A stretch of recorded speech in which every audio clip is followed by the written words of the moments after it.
Cette semaine à l'émission, on se demande comment construire l'estime de nos enfants sans en faire des monstres d'ego. Bref, on n'est pas du monde.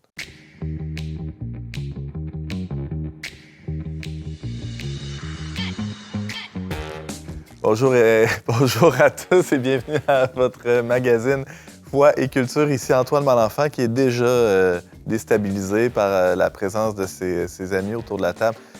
Mon ami Thomas Plouffe, bonjour. Salut mon ami. T'allais dire des affaires. Non, mais je disais, on recommence, on avance. On est rendu à la troisième prise pour commencer cet épisode. On avance. Là, à un moment donné, il faut plonger, Ouais, quitte à ce que mon estime de moi-même prenne un Ouais. Est-ce que tu es très affecté par la perception des autres de toi, Antoine? J'essaie de faire comme si pas. Ah!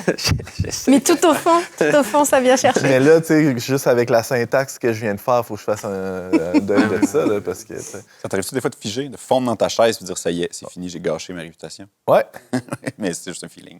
Oui. On sait pas. Bon, je vais terminer les présentations. Thomas Plouffe, c'est fait. Ariane Beauferré, salut. Salut, Antoine. Journaliste pour Le Verbe. Oui.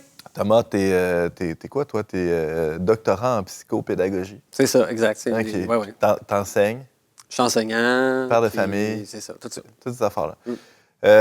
Jérémy La Liberté. Oui. Un revenant. Salut. Salut. Ouais, content d'être là. Très heureux de t'accueillir aussi, parler d'estime de soi. Ouais. Pourquoi on a pensé à toi, tu penses, quand on a pensé à cet épisode?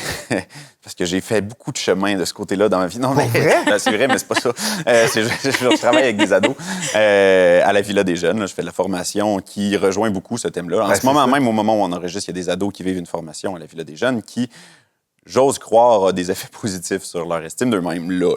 Puis comment ils font, là, vu que t'es pas là pour faire cette formation? On est toute une équipe. Bien sûr. Oui, c'est ça. Moi, je les laisse. Arrangez-vous, là. Boostez-vous l'estime. Là. Je m'en vais. Okay. Voilà, ça se passe à temps plein à Villa. Ah ouais, OK. Ça, c'est comme une maison des jeunes. Pas exactement, mais la confusion est commune. Ouais, mais c'est vraiment un centre de formation. Oui. C'est un centre de formation pour des adolescents qui viennent des écoles de la région. Là. On fait parfois de la formation chrétienne, mais la majorité des groupes, comme ceux qui sont là en ce moment, sont là pour de la formation du côté plus humain, psychologique, croissance personnelle, etc. Peu importe ce qu'on pense de ce terme-là, le développement personnel, mais bref, voilà. Ou peu importe ce qu'on pense aussi de ce thème de l'estime de soi, parce que tu sais, c'est un peu... C'est-tu galvaudé? On peut dire ça, non? Êtes-vous d'accord? Pensez-vous que c'est galvaudé? Ben, tu sais, t'as dit un truc qui avait pas de sens là, d'entrée de jeu. T'as parlé de construire l'estime de soi. Déjà, ça fait aucun sens, juste sur le plan... Comment est-ce qu'on pourrait construire une estimation? Là? C'est-à-dire que c'est comme si on présume on attribue au terme estime de soi, au concept, une valeur qu'on pourrait construire en soi. Alors que l'estime de soi, c'est l'estimation de sa valeur. Autrement dit, tu devrais dire on pourrait construire la valeur qu'on attribue à soi. Là. Ça serait déjà plus juste parce que sinon, l'estime de soi... Estime comme, définissons un peu, comme une évaluation de notre valeur. C'est un peu tautologique. Mais pour finir sur ta question, moi, j'ai étudié en psychologie. J'ai fait de la... Puis, l'estime de soi... J'ai fait l'école. Mais, je veux dire, c'était là, l'objectif quasiment systématique qui était suggéré quand on était peu importe avec quelle clientèle, c'était de dire on va travailler l'estime de soi, consolider l'estime de soi, peu importe tous les verbes. La favoriser. Favoriser, tout ça. Mais en bout de ligne, tu sors de ta formation, des fois, tu te dis, mais on n'a jamais défini ce que c'était. Fait que, OK. Fait que, qu'est-ce que c'est? Fait que là... Alors, on ne tombera pas dans le piège de toutes les formations on va essayer de définir. que tu as suivies. Nous, on va réussir. Ariane, aide-nous. Définir l'estime de toi, je pense que tu as déjà fait le point. C'est une perception. Une perception de ta valeur. Donc, c'est c'est un côté abstrait. Là. C'est aussi pour ça, je pense que c'est difficile à définir. Et il n'y a pas juste une estime de soi. Pendant très longtemps, c'est ce qu'on considérait, on parlait de l'estime de soi en général, mais elle a des composantes, c'est-à-dire qu'on peut avoir une bonne estime de soi pour réaliser des tâches scolaires, par exemple. On a confiance en soi qu'on va y arriver, on a confiance en ses capacités. Ou à l'inverse, on n'a pas confiance en soi et on peut même saboter son travail, dire je vais échouer, je vais pas réussir, donc j'étudie pas, donc je réalise ma prophétie de ne pas réaliser. Si tu permets une nuance, tu sais, je pense que c'est important de distinguer ces deux concepts-là, la confiance en soi puis estime de soi, qui ne sont pas la même chose. C'est dans le sens où l'estime de soi, finalement, c'est justement la valeur que je m'accorde en tant qu'être humain. La confiance en soi, c'est la confiance que je suis capable d'accomplir des actions spécifiques. Ici, tu sais, admettons, Mettons, moi, dernièrement... Sur Wikipédia, moi aussi, Thomas. Ben oui, on a les mêmes sources. Mais il était marqué ça sur Wikipédia? Ben oui. Ben c'est une bonne nuance, parce que tu vas voir, puis peut-être là, j'espère que je ne vais pas utiliser les exemples de Wikipédia. On va voir. Je vais parler de moi. Je ne suis pas sur Wikipédia, j'espère. En tout cas. Peut-être. Mais moi, je me suis arrêté au premier paragraphe. OK. Ouf, j'ai lu le deuxième. Admettons, confiance en soi. Tu sais, moi, ces temps-ci, là, j'ai des problèmes de chauffage chez moi. OK? Ouais. Fait que ma bouilloire à eau chaude a arrêté de fonctionner. Quand ça arrête de fonctionner, je n'ai aucune confiance en moi par rapport à cette action spécifique-là. J'ai une bonne estime de moi en général. Là. Je veux dire, ça ne vient pas jouer sur ma valeur en tant qu'être humain, mais j'ai aucune confiance en moi. Tu es que tu es capable de réaliser cette tâche. Exact. C'est deux choses différentes. De la même manière, par exemple, un tueur à gages pourrait être excellent dans son métier, fait ça de façon clean, silencieux, tout ça. Donc, sa confiance en lui est au sommet. En même temps, il pourrait se mépriser pour son action, sur le plan moral, sur la valeur morale de son action, de tuer des gens à répétition. Donc, il pourrait avoir une très, très faible estime de soi, se mépriser, lui, pour sa valeur humaine, mais tout en ayant une confiance en soi au sommet. T'sais. Il est efficace. Il est très efficace. T'sais. Donc, c'est une nuance importante, qu'ils ne sont pas toujours en lien, les deux. C'est vrai. Et c'est pour ça que je pense qu'il y a une définition que j'aime bien de Germain Duclos, c'est un psychoéducateur à Montréal, où il dit que l'estime de soi, c'est aussi avoir confiance de ses forces et de ses faiblesses. Donc, justement, pour arriver à une estimation de sa valeur qui est juste, là, c'est pas juste la confiance que je peux réaliser certaines choses. Là. Mais dans ça, il y a quand même le piège d'attribuer ma valeur à ma compétence. Là. Mm-hmm. Si je mesure, je suis capable, je suis pas capable, je fais le pour, je fais le contre. Si je suis plutôt capable, j'ai de la valeur. Puis il y a plusieurs critères qu'on peut utiliser pour mesurer notre valeur qui, généralement, sont efficaces, dans le sens où si je me sens compétent, c'est vrai que ça augmente mon sentiment là, d'avoir de la valeur, puis d'être, justement, je me sens confiant. Donc, c'est pas complètement séparé. C'est pas complètement séparé, ouais. Sauf que si tu les creuses, justement, il se passe quoi le jour où je perds ma compétence parce que j'ai un accident, puis je suis plus capable de faire ce que je faisais. J'ai plus de valeur, tout d'un coup, tu sais. Il y a toute cette... Fait que l'idée il y a, en plus de la compétence, il y a même...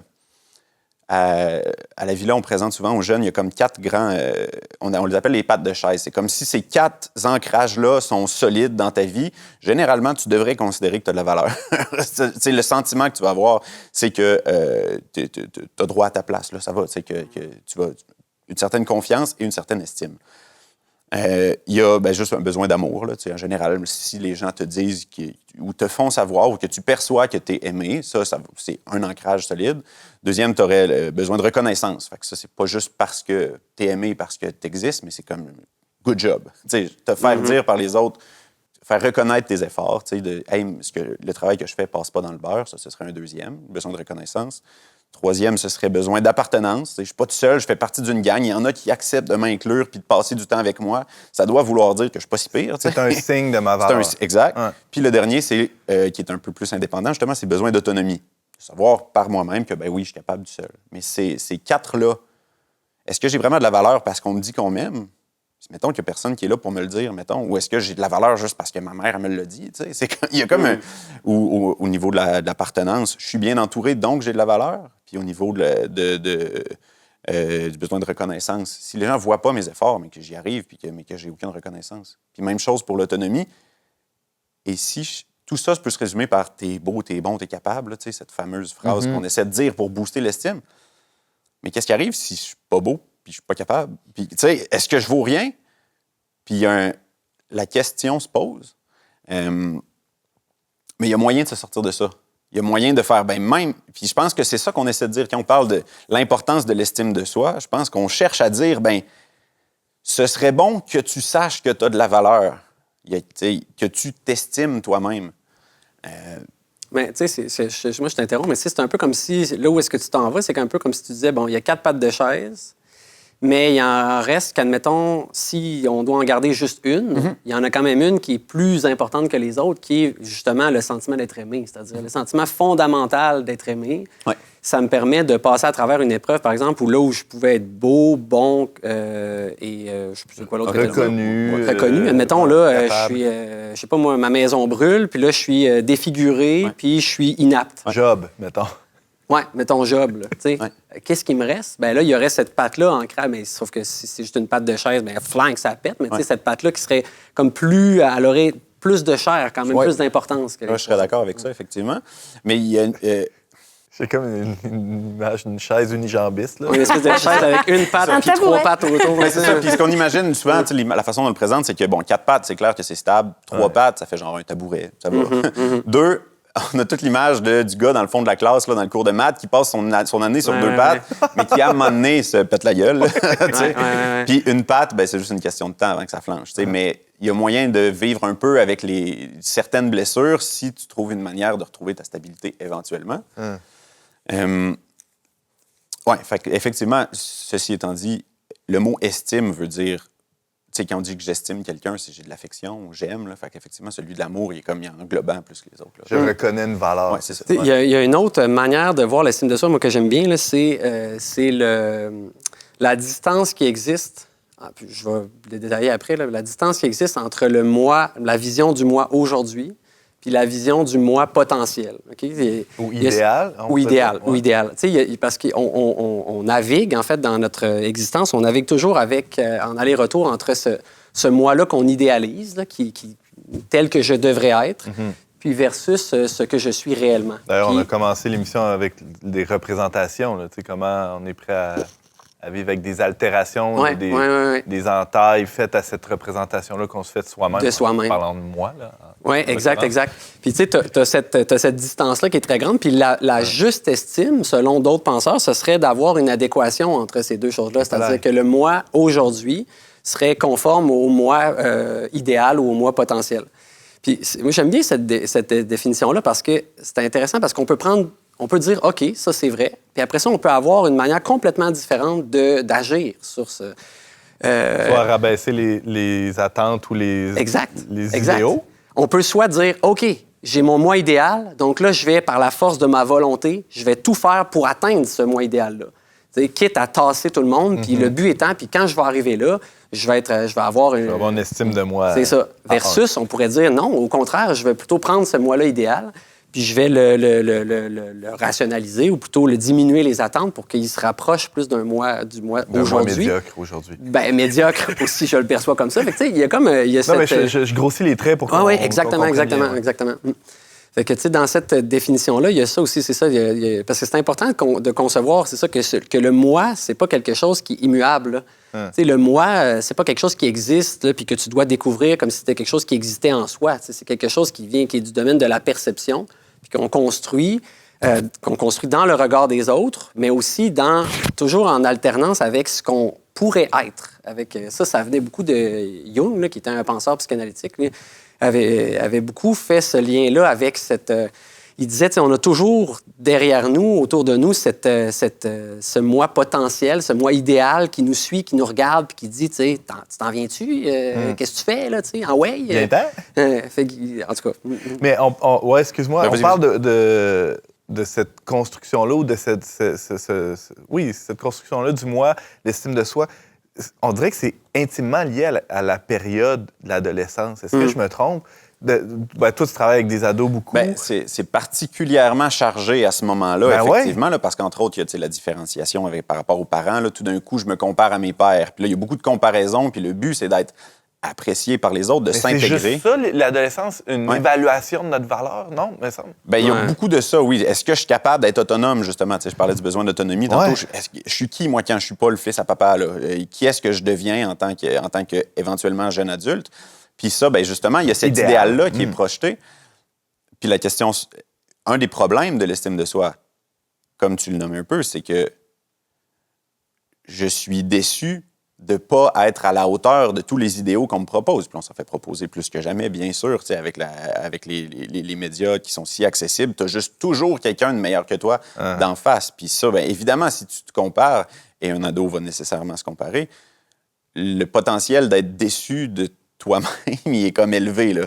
Au top mondial en hockey. C'est ça. Je suis pas Steve Jobs, je suis pas un joueur de hockey. De meilleur, mais aussi de normatif. Par exemple, pour les filles, c'est l'estime de soi, surtout physique, là, par rapport au corps. On est dans l'adolescence, ça commence plus tôt. Et l'estime des filles, c'est intéressant, elle est toujours plus faible pendant toute l'adolescence. Ah ouais. Elle recommence à remonter et à dépasser les garçons au secondaire 5. Pourquoi? À la fin du secondaire. Pourquoi? Parce que la puberté, elle est presque finie. Mais donc, autour de 12-13 ans, quand ça commence, qu'il y a tous les changements qui arrivent, là, ils sont tout le temps en dessous des gars. Oui, tout le temps, de plusieurs pourcents. Là. Ah. Et c'est en partie parce qu'il y a beaucoup de discussions entre elles, puis avec d'autres personnes par rapport à leur physique, par rapport à des injonctions par rapport au poids, des représentations dans la société, qui ne sont pas forcément des modèles à atteindre, mais qui sont là partout. Et donc, comme elles voient qu'elles sont différentes de ce qui est rêvé, d'une norme, c'est ça crée des problèmes d'estime et de valeur personnelle. Comment ça va, l'estime de soi chez les ados au Québec? Chez les ados, c'est pas glorieux. Depuis les années 2010, les statistiques au Québec, ça n'a fait que baisser. Si on compare, par exemple, dans les années 2010-2011, on estimait, selon un indicateur, c'est un questionnaire en sciences sociales avec des questions, que 20% des adolescents, ils avaient un niveau élevé d'indice d'estime de soi. Puis on descend à 12% pour 2022-2023. Puis les filles sont toujours en dessous. Et ça aussi, en même temps, c'est relié à la santé mentale des adolescents. On a les mêmes statistiques, que ce soit pour les troubles anxieux, dépression, les troubles alimentaires ou les déficits de l'attention. On a des statistiques qui ont augmenté entre 2010 et 2020. Parfois, c'est le double. Pour les troubles anxieux, on avait 9% et on est monté à 20%. Donc, le lien n'est pas forcément... C'est des corrélations, là, mais il reste qu'il y a des problèmes de santé mentale et il y a des problèmes d'estime de soi chez les adolescents. C'est drôle parce qu'en même temps, c'est corrélé aussi à une augmentation de toutes les actions concertées en faveur de l'estime de soi. Puis c'est comme si... On en parle plus, clairement. C'est pas juste une question de parole. On agit, on tente d'agir plus pour ça. Donc, il y a quelque chose qui devrait être une espèce de constat d'échec ou du moins une grande remise en question du monde de l'intervention. Ou peut-être que ça serait pire encore sans ça. Ce serait une autre façon de le dire. Ce serait une autre façon de le dire. Ce qui est plausible. Jérémy? Mais c'est qu'il y a, dans l'idée de justement dire aux jeunes, t'es beau, t'es bon, t'es bonne, t'es capable, il y a un danger de faire de l'ado qui n'est pas encore parvenu à... de toute façon, personne n'est jamais parvenu, mais parce que vraiment, un ado, tu sais, t'es pas un projet accompli, là, ça va, t'es en développement. En construction totale. Puis des fois, on a l'impression qu'il faut leur dire, t'es parfait exactement comme t'es là, tu sais. Puis il y a quelque chose là-dedans qui est... Ou, tu sais, comme dire à un ado, c'est la plus belle période de ta vie, profite-en. Il y a comme une espèce, pourquoi j'ai eu ça de bord? C'est quoi la suite? Pourquoi je suis malheureux c'est d'abord? Ça, exact. Puis de dire, t'es parfait comme t'es là, il y a une espèce de, OK, de bord, j'imagine, je vais m'asseoir, puis si tout le monde me dit que j'ai donc bien de la valeur, je vais mettre mes limites, puis je vais mettre, tu sais, puis d'un coup, je vais devenir un pépère de 15 ans, là, qui est comme, là, j'ai le droit de me faire respecter. Puis c'est comme, oui, évidemment, tu as le droit, mais t'es supposé d'être aventureux, t'es supposé de te faire appeler à sortir de ta zone de confort par quelque chose qui, tu nommais une espèce d'idéal tantôt, là, toi. Un ado, ce qui va venir le chercher, c'est pas quand tu lui dis qu'il est donc bien hot. C'est quand tu lui dis qu'il pourrait être un peu plus. Tu lui proposes la croissance, puis là, tout d'un coup, tu lui proposes de prendre des responsabilités, de se mettre au service. Tu lui proposes de regarder autour de lui. Là, y a-tu quelque chose de brisé que tu serais capable de réparer? Puis là, on dirait que tout d'un coup, il y a quoi qui s'allume? Hey, c'est vrai, je peux agir, moi. Puis tu l'invites à croître. Puis quand on embarque dans ce genre de sujet-là sur la responsabilité, puis sois donc vrai, puis sois donc honnête, choisis un effort qui est fécond au lieu de choisir la facilité.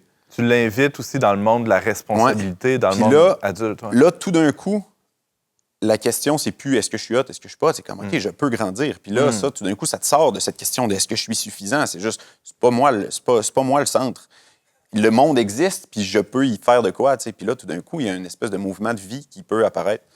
C'est intéressant, la formule « c'est pas moi le centre », parce que l'estime de soi est quand même centrée sur l'individu comme s'il était le début, le milieu et la fin de l'univers. C'est pas évident de trouver cet équilibre-là entre une attention à l'individualité, à la personne unique devant nous. Je parle en tant que parent d'adolescents, entre autres choses. Mais, donc, cette attention-là individualisée, là, personnalisée, et justement, t'es pas la fin de l'histoire, mon grand. Oui, parce que c'est aussi quelque chose de très fort chez les adolescents. C'est ce sentiment-là, en fait, un peu, moi, je trouve qu'il est très bien joué dans le film Le Truman Show là, avec Jim Carrey. Là, cette espèce de sentiment-là, un peu inconscient. Plusieurs sont habités par cette impression-là qu'en fait, ils sont le centre du monde. Que le monde tourne autour d'eux, littéralement, et qu'ils ont un grand destin. ils ont un destin là, qui et en fait, ils ont raison, parce que c'est vrai qu'ils ont un grand destin, mais l'angle qu'ils vont prendre pour pouvoir aller dans la poursuite de ce destin-là, selon l'angle qu'ils vont prendre, mais ils peuvent prendre une tournure qui peut être désastreuse, parce que ça va être complètement centré sur leur ego, au détriment de tout le monde qui vont venir dans leur chemin. Mais c'est sûr que oui, il faut comme naviguer. T'sais, au fond, l'estime de soi, ça a de la valeur uniquement dans la perspective, éventuellement, de pouvoir aider dans la relation avec l'autre. Mm-hmm. Sinon, l'estime de soi n'a pas de valeur en soi. Tu as de l'estime pour toi-même, OK, mais on est en relation dans l'existence. Là, c'est seulement dans ce rapport-là avec l'autre. De soi sur une île déserte, est-ce utile? Bien, c'est ça. En tout cas, Jérémy, Ariane? Bien, c'est supposé de me donner de la motivation pour avancer. Puis c'est pour ça qu'on en parle comme d'une catastrophe, je pense, le manque d'estime de soi. Puis il faudrait donc bien. Parce que les effets d'un manque d'estime de soi, de se comparer à un idéal qui est peut-être pas un idéal ajusté, mais cette comparaison-là, puis le sentiment de ne pas être à la hauteur est démotivant. Peut mener à toutes sortes de comportements, comme complètement transformer ta personnalité pour essayer de plaire aux autres, puis là, porter un masque à temps plein. Ça peut juste être paralysant. Des comportements à risque. Oui, exact. Ça peut en venir à se poser la question, bien, anyway, à quoi ça sert de continuer? Tu sais, carrément, là, de dire, de toute façon, ça ne vaut pas grand-chose. Puis si je me compare, ça s'en va où, cette histoire-là? Est-ce que c'est une histoire qui mérite de continuer? Ça peut se rendre là. Alors que si tu es en paix avec, finalement, ta valeur, ton identité, qui tu es, parce que les deux sont ensemble, tu sais, il y a la question d'identité et d'estime qui sont reliées, là. Ben, c'est beaucoup plus simple de rentrer en relation avec les autres. Tu n'es pas tout le temps en train d'essayer de projeter quelqu'un d'autre que tu n'es pas. Et il y a aussi la question de poser, tu parlais de poser des limites, mais c'est vrai que si tu as une très mauvaise estime de ta valeur personnelle, bah, ça explique pourquoi il y a autant de grossesses chez les adolescentes, ou d'avortements aussi, de comportements, on parle de toxicomanie, etc. Parce que on n'évalue pas que, oui, on peut mettre des limites sur certains points de notre personne. Oui, mais ça touche à quelque chose, en tout cas, qui, à mon avis, est super important, là, parce que l'estime... en fait, pour poser des limites, ça prend une forme d'impulsivité ou de force de caractère qui fait qu'on va s'affirmer. Bon. Puis souvent, les gens qui ont plus de difficulté à poser leurs limites, à dire non, c'est des gens qui ont refoulé dans le souterrain là, de leur existence, là, qui ont refoulé cette impulsivité-là. Pourquoi? Parce que dans l'enfance, on leur a dit l'impulsivité, la colère, l'agressivité, c'est non. Puis tu vas le savoir sévèrement. Fait qu'eux autres, ils ont compris que pour être socialement acceptable, on va cacher ça en dessous. On ravale. Puis c'est paradoxal parce que on a besoin de cette impulsivité-là, de cette agressivité-là, de cette pulsion-là pour justement s'affirmer. Donc, tu sais, moi, je trouve plus souvent qu'autrement, quand on parle d'estime de soi, on finit toujours par arriver à identifier correctement ce que c'est que l'estime de soi. Mais si on enlève la dimension de la foi de l'équation, ça finit toujours par des actions un peu prêchi-prêcha sur... Bien, pour augmenter ton estime de soi, il faut, par exemple, que tu te ressentes sur toi. Il faut que tu pratiques l'autocompassion. Il faut que tu fasses des exercices de gestion. Oui, mais je veux dire, pour arriver à l'affirmation de soi et retourner, et donc passer par le souterrain de ton inconscient, là, c'est une épreuve. Là. Tu peux pas juste faire ça par ta volonté puis par ta force du mental, de dire tu vas te scraper. Là. C'est quelque chose qui... C'est un voyage... c'est un voyage éprouvant. C'est un voyage, dans les profondeurs du moi. Là. Tantôt, je disais, les quatre pattes de chaise, t'es beau, t'es bonne, t'es capable. C'est vrai que ça marche, mais tu as nommé la dimension de la foi, puis à mon sens, c'est fondamental. Puis ça, on peut pas le nommer avec tous les groupes qui viennent à la Villa des Jeunes. Mais... Ici, on a le droit. Exact. Fait que je le fais. Go! Il y a un constat que ça, même si t'es pas croyant, il y a un acte de foi dans le fait de dire je souhaite que les ados, puis je les connais pas tous, les ados, là, mais je souhaite que chaque ado au Québec, mettons, ait une bonne estime de lui. Mais tu le connais pas, cet ado-là. Il y en a, tu sais. Tu sais pas s'il est beau, s'il est bon, s'il est capable. Puis tu t'en fous. Tu souhaites quand même qu'il ait une bonne estime de lui. Il y a quelque chose là-dedans qui sous-entend qu'on accorde de façon présupposée de la valeur à chacun. Puis ça, c'est le genre de choses sur lesquelles on a fondé, mettons, les droits de l'homme. Là. Il y a de la valeur, chaque homme a une valeur. Puis c'est pour ce genre de raison-là qu'on abolit la peine de mort. Je ne sais pas où ça se trouve, mais c'est précieux. L'esclavage. Exact. On n'a pas le droit de souiller la dignité d'un être humain. Puis ça veut dire respecter sa vie. Puis ça, il y a un acte de foi que collectivement, on met en pratique à tous les jours, peu importe si tu te dis croyant ou pas, dans le fait de mettre de l'avant, parce que si le but, c'est juste, on veut que tu aies l'illusion que tu as de la valeur pour que tu vives pas trop d'émotions désagréables. Que tu sois fonctionnel dans la société. C'est comme, ben là, c'est le pire mensonge, à moins que tu aies de la valeur pour de vrai. Puis là, mais ça va rester un acte de foi. Puis il y a plus de monde qui s'en rendent pas compte, en fait. Pas sûr que c'est une bonne phrase, peu importe, mais qui font cet acte de foi-là.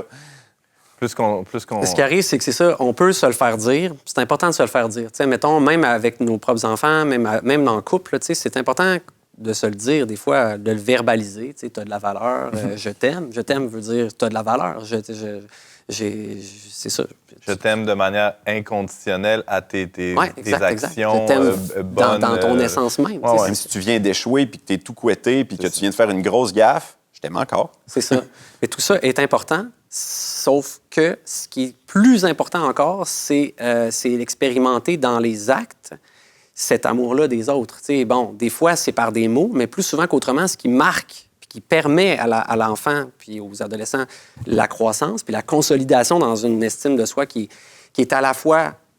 j'ai de la valeur, c'est ça, j'ai une valeur en soi, mais aussi, je reste humble là-dedans, c'est par les actes. Il faut que les parents, par les actes, montrent cet amour-là. Puis là, c'est là que ça devient... C'est là que ça crunche un peu.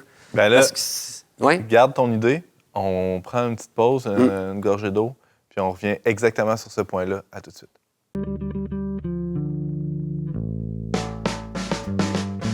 On n'est pas du monde est une émission produite par l'équipe du magazine Le Verbe.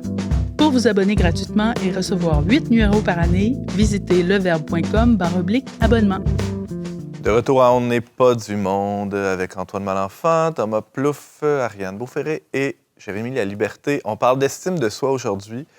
Thème un peu presque fourre-tout, là. On parle d'estime de soi... Tu trouves pas qu'on l'a pas bien défini, là? C'est bon? Non, pas on ici, en général, dans la vie. Non, ici, ça se passe très bien à date, là. Ceux qui ont manqué le premier segment, allez nous voir sur toutes les plateformes. Non, mais c'est vrai que c'est un thème, en tout cas, moi, ça m'écœure. Honnêtement, quand on parle d'estime de soi... du sac. Quand vous m'avez demandé, ça m'a pu au nez, l'estime de soi, là, dans le sens où j'ai une écœurite de ce terme-là. Ouais. Parce que, tu sais, je veux dire, on en a parlé. En soi, parce qu'on en a parlé, on voit bien qu'il y a une valeur, mais sauf que la façon que c'est utilisé, plus souvent qu'autrement, des fois même, la façon que c'est utilisé, ça va, moi, je pense, au détriment là, de ce que c'est vraiment, l'estime de soi. Là. Ça construit des espèces d'êtres qui sont très centrés sur leur propre personne, très volontaristes. Là. Tantôt, on en a un peu parlé de comment est-ce que... Défini, qu'est-ce que tu veux c'est qu'admettons que moi, là, j'ai réussi à faire une adéquation entre mon moi réel puis mon moi idéal. Tu sais, je suis rendu là, que je suis confortable avec ma vie, soit parce que j'ai travaillé puis j'ai atteint mes objectifs. Tu sais, j'avais des objectifs, j'ai atteint mes objectifs. Qu'est-ce que ça change si je continue quand même à faire à projeter cette dynamique-là de l'idéalisation chez les autres? Tu sais, ma femme, je l'idéalise, j'en ai une version idéale. Puis, puisque moi, par ma volonté, j'ai réussi à atteindre mon idéal, mais je suis sans arrêt en train d'y tomber sur le dos, subtilement. Parce qu'elle, elle l'a pas fait, parce qu'elle, elle se déniaise pas. Ouais, elle se déniaise pas. Vers ma vision de la femme idéale. Mes enfants, la même affaire. Mes enfants, là, moi, j'aimerais là, qu'ils soient obéissants, qu'ils disent oui tout le temps, qu'ils soient sages, qu'ils crient pas, quand ils s'énervent, qu'ils s'énervent pas, en fait, qu'ils s'énervent pas. Ou dans le sous-sol. Qu'ils s'énervent pas de bruit, tu sais. Ça, c'est ma vision idéale, tu sais. Mais ça, moi, je projette sans arrêt mon idéal chez les autres. Quelle valeur ça a? Je suis vraiment un être... tu sais, franchement, je suis un être qui détruit, là, mais j'ai une très bonne estime de moi, tu sais. Tu comprends? Fait que quelle valeur ça a, au fond, tu sais, si ça va pas plus loin que le moi, autrement dit, là. Puis juste avant qu'on fasse la pause, tu posais la question comment, justement, parvenir à favoriser ou à s'assurer que nos enfants ou les ados... Comment construire? C'est ça, comment construire? En fait, c'est juste que ce qu'on voit justement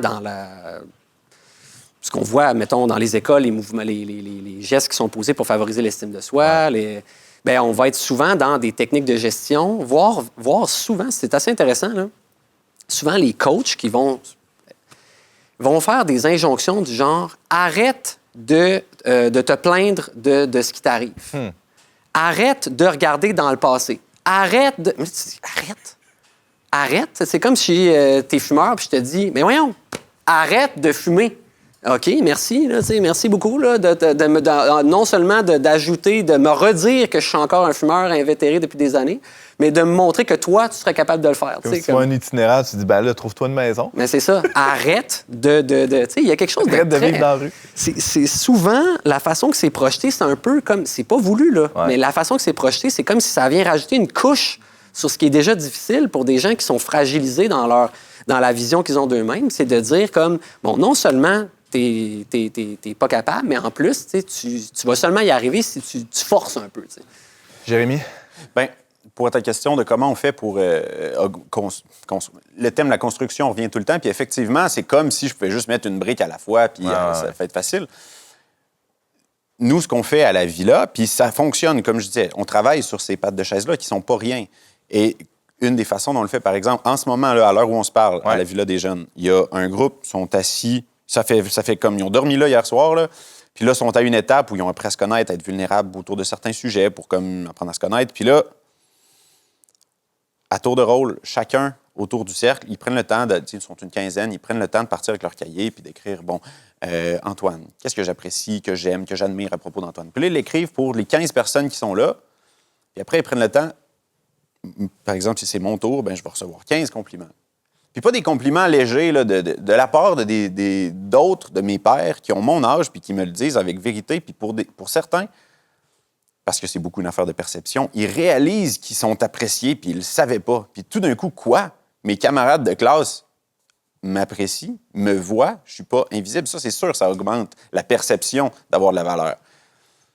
Comme je disais tantôt, si c'est juste une perception, c'est une illusion. Fait que c'est pas suffisant, mais ça a l'effet désiré, disons. Puis on parle depuis tantôt que, en tout cas, on évoque le fait que dans bien des cas, c'est souvent un problème là, d'avoir une estime de soi un peu trop élevée. Mais là, avec les données qu'Ariane nous donnait tantôt, pour 88 % des ados, c'est pas le cas. Là. On est de l'autre bord, là, c'est-à-dire des jeunes qui ont besoin d'entendre ça, qui sont quelque chose, qui sont quelqu'un pour les autres. Oui, mais je peux-tu, mettons, faire un bémol, mettons, ou te questionner? Parce qu'en fait, mettons, si je faisais un peu l'avocat du diable, on dirait, OK, mais oui, bon, ça rejoint, ça répond à un besoin, là, ça fait sentir exactement tout ce que tu as nommé, mais est-ce que ça peut pas aussi nourrir cette relation-là que le jeune va construire entre ma valeur et la reconnaissance, le regard des autres, dans le sens où je n'ai de la valeur que lorsque les autres me le disent ou me l'affirment. Donc là, ce que ça fait, c'est que je suis toujours en train de regarder ce que les autres pensent, ce que les autres disent, ce que les autres disent de moi. C'est pour justement valider si j'ai de la valeur en soi ou non. Alors que tu l'as dit tantôt, la valeur est là, est inaliénable. Mais il y a quelque chose de choquant dans l'activité dont je vous parle, qui est que je ne soupçonnais pas. La majorité des ados se le demandent déjà, là. Est-ce que je suis à la hauteur? Est-ce que je suis acceptable? Mais ça sort tellement du champ gauche d'une espèce de quoi? Tout ce monde-là m'apprécie. Il y a une espèce de... la question que je me posais n'est même pas à la hauteur de la réalité. Là. Il y a juste comme, OK, j'ai pas besoin de me la poser, la question, parce que ça me dépasse complètement. T'sais, il y a comme une espèce d'électrochoc de arrête de te la poser, t'es correct. Genre. Je peux passer à un autre dossier. Tu peux passer à un autre appel. Puis ça a réellement cet effet-là. Il y a peut-être aussi le fait que, comme ils sont en construction de leur identité et qu'ils ne se connaissent pas, moi, c'est quelque chose dans mes discussions avec d'autres intervenants qui travaillent avec des jeunes, qui revenaient, c'est qu'ils ne se connaissent pas. Et donc, le fait, je pense, de se faire dire « Ah, j'apprécie que tu fasses ça, j'apprécie ton attitude, j'apprécie... » Mais ils se rendent compte « Ah, mais c'est vrai, je suis comme ça. » Je pense que c'est aussi cet ordre de cette découverte aussi. Et ça, c'est quelque chose aussi, particulièrement chez les filles. Je reviens aux filles parce que c'est un problème aussi, là. Il y a beaucoup de filles, notamment, qui se posent des questions sur leur identité sexuelle, leur identité de genre. Puis c'est 2/3 des transitions qui ont lieu chez les filles à l'adolescence pour devenir des hommes parce que l'identité féminine, il y a une forme de répulsion par rapport à ça. Souvent, c'est ça. Et donc, le fait de comprendre, j'ai un corps, il a une fonction, mon corps, il change parce que c'est en but de quelque chose et ce n'est pas sans aucun sens et sans aucune signification, ça, c'est révélateur. Donc, le simple fait de leur dire comment ils sont et quelle est l'utilité, la signification, la fonction de ce qu'ils vivent, ça les aide, je pense, clairement. Là. De la même manière, Thomas, que tu as déjà dit ici, sur ce plateau, je m'en souviens, j'avais pris des notes, que c'est ta femme qui t'a révélé à toi-même qui tu étais. Est-ce que je te quote? Oui, ce serait vrai. Autant que mes enfants. Là, je veux dire, je pense que c'est dans la relation. Où est-ce que tu as Oui, c'est ça. Point. Ouais. Puis il y avait un point. Fin des... Oui, c'est ça, fin de la citation. Oui, l'autre nous révèle à soi, là, c'est sûr. Là. Puis il nous amène... Parce que moi, je pense que, à mon sens, dans mon expérience personnelle, moi, je pense que on peut agir de plusieurs manières possibles puis qui peuvent être très pertinentes, mais je pense que la manière la plus éclairante là, pour nourrir l'estime de soi, nourrir finalement l'amour de soi, ça peut pas venir de soi. C'est-à-dire que, tu sais, ça, on en a pas trop parlé, mais il y a aussi une autre... Là. Vas-y. Il y a aussi un autre... quelque chose qui est assez paradoxal, là, une espèce d'idée là, que dans l'intervention aujourd'hui, une espèce d'idée qu'en fait, l'être humain, ce serait comme une créature auto-fertile, là, autosuffisante, là, qui peut s'aimer, qui a comme une espèce de réserve d'amour cachée là, qu'il doit aller chercher pour aller se donner à lui-même. Tu sais, c'est comme je disais tantôt, pratiquer l'autocompassion. Mais je veux dire, tu vas chercher ça où? Si tu t'aimes pas déjà, tu vas chercher ça où? Si tu caches dans le pied? Là, Tu sais, on peut pas s'aimer soi-même dans le sens où on doit recevoir cet amour-là de l'extérieur. Puis ça peut se faire dans la relation, être aimé par sa femme, ses enfants. Tu sais, moi, l'exemple peut-être auquel tu fais référence, mettons, un exemple type là, de cas où est-ce que je goûte à l'amour de l'autre alors que j'ai montré une nature qui n'était pas belle. Tu sais, admettons, je suis en colère alors après... que t'es pas aimable. Alors que je suis pas aimable. Je mériterais pas ça, un amour gratuit. Là. Puis je suis en colère après mon fils, puis je suis injuste avec lui parce que je suis impatient à cause qu'il arrive toutes sortes de choses. Je suis injuste avec lui, j'en suis conscient, mais lui, il est petit, tu sais, donc il subit mon injustice, puis je suis pris dans mes pensées. Voyons, pourquoi j'ai fait ça? Il vient me voir. Et là, tu es loin de ton idéal de père. Complètement. Je me regarde, je suis laid, je suis tombé pas bon. Il vient me voir avant de se coucher, puis il dit, papa, je t'aime. Je dis, qu'est-ce que c'est ça? T'sais, dans le sens, quoi? Pourquoi? Mais ça, cet amour-là que les enfants ont le don de nous apporter, là, cet amour-là gratuit, mais c'est l'amour de Dieu pour moi, dans le sens que c'est Dieu qui vient me redire miséricorde, miséricorde, je t'aime, même lorsque tu es comme ça, je t'aime. Puis ça, je veux dire, on peut-tu intervenir... je pense que ça n'a pas le choix d'être la trajectoire finale de cette conversation-là. Dans le sens où ce savoir, c'est nécessairement reçu d'un autre. Là. L'activité qu'on fait à la Villa, c'est le mieux qu'on peut pour qu'il puisse recevoir d'un autre. Mais ultimement, il y a une étape plus loin encore dans la démarche où ils reçoivent de leurs parents une lettre, ça se trouve, c'est la première fois qu'ils vont se faire dire carré, noir sur blanc, « Je t'aime mon enfant » pour certains. Là, puis ça aussi, ça les transforme. Mais même ça, c'est une image de l'amour de Dieu qui peut être offert même à quelqu'un qui n'est pas beau, qui n'est pas bon, qui n'est pas capable, qui est en prison, qui est seul, qui a aliéné toutes ses relations.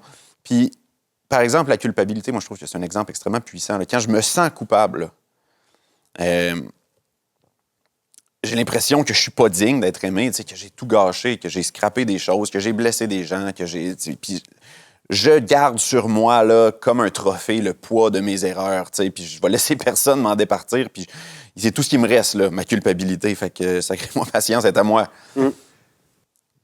Puis, je vais parler de la croix de Jésus, OK? Puis ça, là, des fois, tu peux dire je vais essayer de dire de quoi en 3 minutes sur cette affaire-là que tu peux passer une vie à pas réussir à nommer, là. Mais je vais le dire pareil. C'est quoi que ça change qu'un gars soit mort il y a 2000 ans pour mes péchés? C'est pour vrai, là. Qu'est-ce que c'est ça? Puis c'est comme si... Il choisit de prendre sur lui qui est comme la source de tout ce qui existe. Là. Rien de ce qui a été fait sans lui. Là. Il choisit de prendre sur lui ce poids-là que je traîne, là, puis à tout instant de ma vie à moi, là, en 2025, là, je peux juste faire « OK, d'abord, je te laisse le prendre ». Puis ça m'est offert à chaque seconde de mon existence de déposer sur lui ce fardeau-là si j'accepte juste d'être un peu humble. Puis il m'offre une vie nouvelle si je fais ça. Puis il l'a pas juste fait une fois il y a 2000 ans, c'est comme l'exemple parfait de ce qu'il fait tout le temps. Il prend sur lui notre chenoute pour qu'on puisse avoir de la vie. Puis là-dedans, il y a une espèce d'amour qui n'a pas de mot. T'as dit bon sang, là.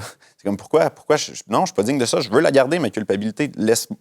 Pardonne-moi pas, s'il te plaît. Sinon, je saurais plus je suis qui, tu sais. Je vais perdre mon identité. Je vais perdre mon identité. C'est ça. Je suis pas capable d'être aimé à ce point-là. S'il te plaît, laisse-moi au moins ça. Ouais. C'est comme non. Il y a quelque chose dans le fond de l'existence qui est prêt à se laisser gâcher pour que moi, je puisse vivre. Puis une image que j'avais cette semaine, c'était quelque chose comme...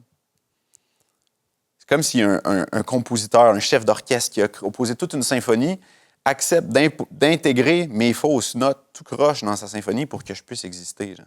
Et comme ma symphonie est meilleure avec tes fausses notes que sans toi. C'est Tolkien Oui, exact. Effectivement, exactement. Et tu sais, puis il y a aussi, tu sais, le Seigneur veut nous montrer son amour, mais il veut aussi nous rendre libres. Ça, c'est très, très important dans la parole. Tu sais, à répétition, le Seigneur libère le peuple. Il veut nous rendre libres. Puis pour qu'on soit libre, c'est-à-dire vraiment libre de montrer un vrai visage, tantôt on a parlé des masques, tout ça, bien, il faut accepter, il faut entrer dans les profondeurs de notre être, dans ce qu'on a refoulé, dans ce qu'on a là, et y trouver une paix, comme ça a été dit tantôt. Mais ça, c'est seulement, justement, le Christ descend dans nos enfers. C'est seulement avec le Christ qu'on peut descendre là, puis goûter à la paix. Si on descend avec le psy, là, ou on descend tout seul, on trouve quoi dans les enfers? On trouve des trucs dégueulasses. On trouve nos bébites à nous. Là. Exact. Puis on prend peur, puis on peut ressortir plus blessé. Fait que, mais le Christ peut nous permettre d'entrer là, de nous donner une paix à travers ça. Puis, tu sais, ce qui est intéressant aussi, c'est dans la parole, il y a aussi, ça va rejoindre un peu ce qu'Ariane disait tantôt, elle disait qu'avec les filles, on essaie c'est important de leur montrer un peu le but de leur corps. Là, mais notre but à nous, là, c'est la sainteté. Notre but, il est spirituel dans l'existence. Puis sinon, si tu es dans le monde, c'est comme tu es toujours en train de te chercher Mais notre cible, c'est la sainteté. Et là, l'idéal dont on parlait, là, l'espèce de moi parfait, l'idéal, il n'est pas Steve Jobs. Là. Je veux dire, c'est un saint. C'est exact. C'est Saint Jérémie, Saint Thomas, Saint Ariane. Et c'est pas interchangeable. Non, c'est ça. On a chacun. Puis c'est ça qui est aimable en moi. C'est ça qui est digne d'être estimé. C'est l'étincelle de divin que moi seul porte. Puis t'as ce but-là, puis après ça, c'est d'accepter que si tu veux atteindre ce but-là, là, la première trajectoire que tu vas faire, c'est sûr, ça va être systématique. Tu vas partir, tu vas vouloir aller là, tu vas aller complètement à gauche. Puis là, tu vas aller complètement à gauche, après ça, tu vas aller complètement à droite. Puis tu vas aller comme Abraham, là, qui est barouetté à gauche, à droite, comme le peuple hébreu qui est tiraillé dans le désert. Faut que tu fasses ça. Tu n'as pas le choix pour arriver au bout, là, à Jérusalem, là, dans ton idéal sainteté. Il faut que tu acceptes que, vas-y, là, avance, puis ça va être croche, puis à un moment donné, c'est comme si t'es croche, puis à un moment donné, t'es de plus en plus aligné, puis là, flink, t'es rendu dans la cible, tu sais, ultimement. Mais, on l'espère. Ben, oui, on l'espère. On prend une respiration, oui. Respiration. Dis-nous, qu'est-ce qu'on prend? Prenez quelques secondes pour vous détendre et on revient tout de suite après. Vous avez un commentaire, une suggestion ou une question pour l'équipe d'On n'est pas du monde? Contactez-nous via les pages Facebook et YouTube du Verbe Média ou écrivez-nous directement à onpdm@le-verbe.com. De retour à On n'est pas du monde, ça s'est encore réchauffé de quelques degrés sur le plateau. Ouf. Toi, t'es arrivé ici, t'avais froid, hein? Oui, ben, j'ai des problèmes de chauffage chez moi, mais là, tu vois, ça réchauffe. Ça va mieux, hein? L'estime de soi, c'est pas si mal, finalement. Écoute, c'est pas si mal. C'est pas si mal, c'est un super thème. Si jamais tu ne règles pas tes problèmes de chauffage, ou invite-nous dans ton salon, on continue. On va parler d'estime de soi, bang, bang, en pleine nuit. On va faire monter les degrés. Ben, c'est dans la chambre de ma fille aînée, fait que je sais pas si vous voulez qu'on parle de ce thème-là dans sa chambre, là, que ça chauffe pas. De son estime d'elle-même? Ah ben, là, en sa présence. En sa présence, ouais, c'est délicat. On ne dira pas son... Non, mais on peut dire son âge. Oui, elle a 15 ans. Ah, c'est l'âge parfait, ça, pour avoir une belle discussion. Écoute. C'est comme l'élastique du moi à cet âge-là. Là. Moi, je vois ça vraiment de même. Là. C'est comme si on dirait que tout est un prétexte. Il y a comme une espèce d'élastique raccroché au moi, là, puis qu'on dirait que tout est un prétexte pour faire... Ça, on rattrape, on ramène tout toujours à nous. Là. Bon, tu allais donner des exemples concrets, mais je pense non, je vais laisser la parole à d'autres. On était sur une lancée juste avant la petite pause sur l'idéal de sainteté. Là, ici, c'est un podcast catholique. Là. On ne va pas se le cacher. Ah oui, OK. Ouais, pour ceux qui se joignent à nous pour la première fois, enchanté. Bienvenue, enchanté, ça cogne. La perspective chrétienne sur l'estime de soi, je vais vous lire une phrase. Hein, je suis tombé sur un article. Je vais donner la référence en fin d'émission. Restez avec nous. Le père Henry Nouwen, je ne sais pas si vous le connaissez, c'est un prêtre catholique néerlandais, psychologue, écrivain, théologien, avait réalisé après de nombreuses années de travail que le plus grand piège dans la vie n'est pas le succès, la popularité ou le pouvoir, mais le rejet de soi. Comme si...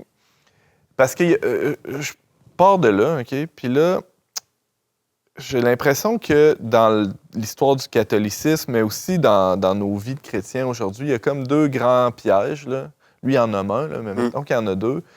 Celui de dire on n'est rien. Ou j'ai même une amie, en préparant l'émission, qui me disait, Marie, je la salue, qui disait « Ah, moi, j'entends tout le temps tu n'es rien d'autre que tes péchés. » Ouais. C'est réjouissant. Mais c'est pas complètement faux. C'est peut-être pas toute la... C'est vrai qu'on n'est rien. Quand on y pense, on n'est vraiment rien. Tout ce qu'il y a de bon en nous, finalement, c'est Dieu qui le fait ou qui l'a fait. En tout cas, disons que c'est une perspective. L'autre perspective, c'est est-ce que Jésus-Christ, comme tu le disais très bien, Jérémie, il y a quelques instants, est-ce que Jésus-Christ serait venu, se serait incarné, aurait souffert la passion, les clous, la couronne d'épines pour rien, pour des riens, ouais. Ou pour des gens, toi, moi, nous, qui ne sommes que ce rien-là, cette poussière-là, de laquelle est faite Adam, Ève, Jérémie, Ariane. Vous voyez un peu l'espèce de paradoxe. On est tout et on n'est rien. On est tellement tout que Dieu a tout versé son amour en nous. Par son Fils, et on est tellement rien parce que c'est vrai que par nous-mêmes, qu'est-ce qu'on peut faire? T'sais? Je vous lance la question, vous avez 5 minutes chacun. Ben oui, par nous-mêmes.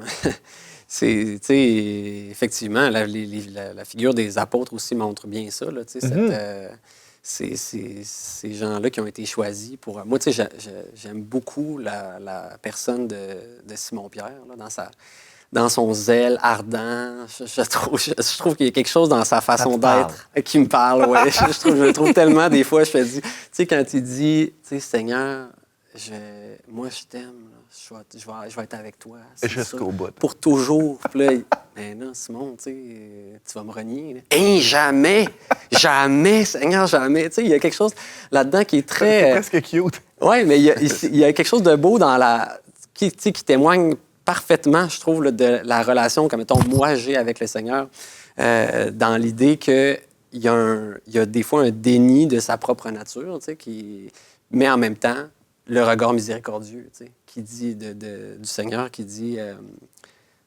si tu veux, tu penses que tu as le zèle, vas-y, mais garde, tu vas voir. Puis, avec amour, qui est là, qui corrige, qui patience, qui te reprend, Puis ça, cet exercice-là, de partir, de voir que, d'abord, le Seigneur qui prend quelqu'un, pas par ses forces, pas par sa grandeur, pas par sa valeur de ses gestes, comme on a déjà, par ses accomplissements, mais tout simplement par sa personne.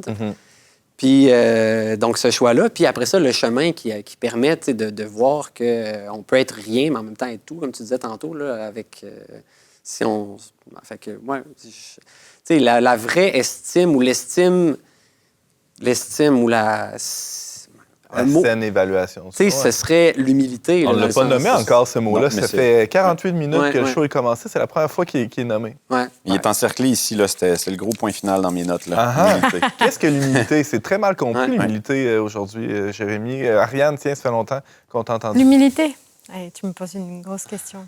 Je pense que c'est d'avoir conscience déjà qu'on est des créatures. Donc, on n'est pas rien parce qu'on est fait par Dieu. Et c'est comme Jérémie le disait, c'est aussi de se laisser toucher par Dieu, d'accepter qu'il vienne guérir ce qui a besoin d'être guéri. Et l'objectif, tout ça, là, on parlait d'un but à atteindre, mais c'est qu'il nous rejoigne, puis qu'il nous élève finalement. Lui, ce qu'il veut, on parle souvent dans la vie contemplative d'une forme de divinisation de l'être humain. C'est pas qu'on va devenir Dieu, on va rester des personnes, on va rester Ariane, Antoine, etc. Mais élevé vraiment vers Dieu. Et donc, ça prend forcément au bout d'un moment un acte d'humilité parce que Dieu ne s'impose pas à nous, en fait. Il faut à un moment s'ouvrir. Et on ne peut pas devenir...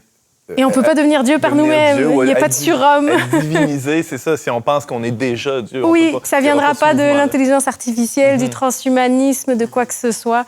Ça va venir de Dieu lui-même. Jérémie, l'humilité. Oui. Mais je pense que c'est de reconnaître que c'est pas moi qui invente la différence entre le bien et le mal. Je veux dire, ça remonte à Genèse même, dit comme ça, mais c'est d'accepter. Il y a quelque chose de dire, c'est pas le projet de m'accomplir, là, c'est pas moi qui l'ai inventé. J'existe et je suis appelé à m'accomplir, mais le bien que je poursuis, c'est pas moi qui l'ai posé en avant. Je le reconnais. Je suis appelé à la sainteté dont on parlait. À le découvrir. Puis ce bien-là, oui, c'est ça. Je suis appelé à discerner, à chercher, à essayer de le comprendre, mais il me préexiste dans un sens. Puis c'est pour ça que je reçois ma propre valeur. C'est pour ça que je peux pas m'inventer ma propre valeur. Je m'estime en tant que capable de participer à la poursuite de ce bien-là qui a été posé avant moi. Puis si je réalise, je parlais de prendre les responsabilités pour un ado, là, ça rentre tout dans ce mouvement-là, de dire, je suis capable d'avancer vers cette belle chose. Ce bien-là, le bien avec un grand B, si on peut dire, que je n'ai pas inventé, tu sais. Puis ça, c'est sûr, c'est plein de questions morales, mais qui se résumeraient à quelque chose comme, si tu veux, comme moralité 101, là, genre, la vie a plus de valeur que la mort. On le souhaite. C'est comme la base. Puis là, après ça, idéalement, la santé a plus de valeur que la maladie. Puis, tu sais, la croissance a plus de valeur que la décomposition. Puis, tu sais, ces choses de base-là. Puis, si tu t'arrêtes puis tu cherches à reconnaître ces choses-là humblement, puis que tu participes à quelque chose de fécond, je pense que tu n'as pas besoin... Tout d'un coup, c'est plus toi le centre de toute façon. Fait que la question de ton estime devient beaucoup moins obsédante. Puis tu peux avoir la tête haute de dire, je fais de mon mieux, puis si je me plante, je demanderai pardon, puis je vais continuer. Parce que l'humilité inclut, c'est ça, la reconnaissance de ses forces, mais aussi de ses faiblesses. Exact, c'est ça. Tel qu'on est. Il faut avoir vu ce qu'on est. T'sais, moi, je vois comment c'est tout un exercice de voir, en fait, ce qu'on a à l'intérieur du cœur. Tu pensais que tu voyais, mais tu voyais pas. Oui, puis ça s'invente pas, en fait. T'as beau le dire, là, vas-y, voyons, on creuse, va voir plus loin. Avec nos enfants, comment tu fais ça, de les amener à voir qui ils sont? Ça se fait dans l'expérience, en fait. Mettons, comment est-ce que je peux voir que je suis quelqu'un qui peut être impatient si jamais personne me dérange? Parce que j'ai placé mes paramètres dans mon existence pour que jamais personne me dérange. Je suis quelqu'un de patient, moi, dans la vie, tu sais. J'ai longtemps pensé ça de moi-même. C'est fou, hein? Et puis, tu as eu des enfants. Puis, je des gens conduire sur la route. Mais voyons donc, qu'est-ce qui fait que, l'expérience d'être dérangé, nous amène dans une partie de notre cœur qu'autrement, on ne veut pas voir. Fait que, plus souvent qu'autrement, le réflexe, naturel, c'est inconsciemment d'évacuer tout ce qui nous dérange dans notre vie là, pour ne pas avoir à faire face. Tu disais, la vie est plus grande que la mort, mais pour goûter à la vie en plénitude, il faut être passé dans la mort. Puis comment on passe dans la mort? C'est en expérimentant nos manques, justement, de dire... tu dis qu'avec les enfants, moi, je remarque, admettons, quand on fait les loads le dimanche, on tente de témoigner nous-mêmes des moments où est-ce qu'on a expérimenté notre faiblesse. La semaine dernière, vous avez vu, tel jour, j'ai fait telle chose. Puis ça me fait souffrir, ça te fait souffrir. Je te demande pardon. Puis donc, très concrètement, là, j'ai expérimenté mon cœur. Je le montre, je te le dis avec faiblesse, je regrette. Le Seigneur a miséricorde de moi comme il va pouvoir avoir miséricorde de toi lorsque toi, tu vas tomber. Puis eux, ils expérimentent ça entre frères et sœurs parce qu'ils se pognent, ils s'arrachent, Fait que c'est ça, ça s'expérimente, ce passage-là de la vie à la mort. Ça se théorise pas, ça se dit pas. Tu as dit tantôt, le Christ, là, ce qu'il a fait, c'est pas en parole, c'est en acte qu'il nous aime. C'est important. Hein? C'est d'ailleurs ce qu'on retient encore plus que toutes les nombreuses magnifiques paroles du Christ, c'est cet acte ultime-là. Ouais. Hey, on aurait pu faire 2-3 émissions avec ça. On va continuer dans ton salon, peut-être, Thomas, pour te réchauffer ta petite chaumière. Merci à vous trois.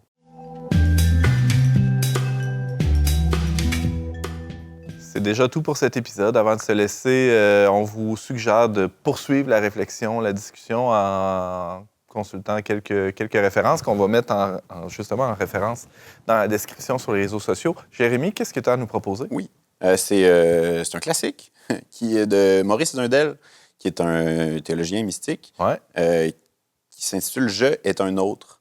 Puis il nous parle de cette autre personne qui vit en nous, qui est sacrée. Qu'est-ce qui est sacré en chacun d'entre nous? Puis bien sûr, la présence de Dieu y joue quelque chose. Puis c'est un grand livre qui, à la fin, paraît de son époque. Là, ça paraît que ça a été écrit dans les années 80. Il y a des idées politiques moins actuelles, mais le début spirituel est très Je est un autre, de Maurice Zundel. Merci. Tant qu'à être dans les mystiques, moi, je suis dans Simone Veil ces temps-ci. Je suis en train de pogner de quoi. Là. Si vous n'avez pas envie de rentrer dans l'œuvre elle-même, je vous propose un très beau portrait de ma collègue, fait par ma collègue Sarah-Christine Bourriane. Ça s'appelle « Dans les yeux de Simone Veil, le travail transfiguré », où en fait, c'est pas juste sur le travail, c'est sur toute la spiritualité de Simone Veil, sur ce néant-là dont on parlait, « je suis rien, mais je suis tout ». Là. Il y a beaucoup de très belles choses là-dessus. Donc, on mettra le lien vers l'article dans je vais le dire. La description. La description, merci beaucoup. Et un autre article sur lequel je suis tombé récemment sur Aletheia, le site Aletheia chez nos amis français, « Le manque d'estime de soi, un grand obstacle au bonheur ». On mettra le lien également. J'ai trouvé d'ailleurs la citation que je vous donnais tout à l'heure du père Nguyen dans cet article.